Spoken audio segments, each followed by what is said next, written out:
కర్నూలు మహిళా పోలీస్ స్టేషన్లో ఎస్ఐ కిరణ్ లంచావతారం ఎత్తాడు. ఓ కేసు విషయంలో డబ్బులు తీసుకుంటూ ఉండగా ఏసీబీ అధికారులు రెడీ హ్యాండెడ్ గా పట్టుకున్నారు. నంద్యాల జిల్లా యనకండ్ల గ్రామానికి చెందిన శివనాగిరెడ్డిపై మహిళా పోలీస్ స్టేషన్లో తన భార్య వేధింపుల కేసు పెట్టింది. ఈ క్రమంలో నీపై హత్యాయత్నం కేసు నమోదైందని, అరెస్టు చేస్తారని ఎస్ఐ శివనాగిరెడ్డికి అబద్దం చెప్పాడు.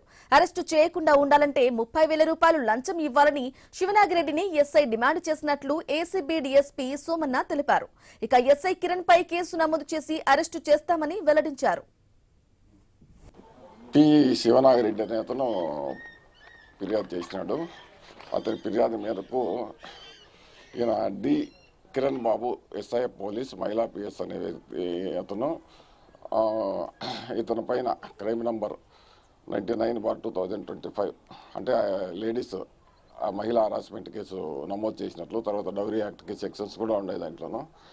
తర్వాత ఆ సెక్షన్ నమోదు చేసినట్లు, తర్వాత దాంట్లో అదే కేసులో వాళ్ళ భార్య అటెంప్ట్ మర్డర్ కేసు పెట్టిందని చెప్పి, తర్వాత దానికి బెయిల్ రాదని, ఈ కేసులో నేను బెయిల్ ఇస్తాను, ఆ కేసు సెక్షన్ తీసేస్తాను కాబట్టి నాకు 60,000 ఇమ్మని చెప్పి డిమాండ్ చేసినాడు.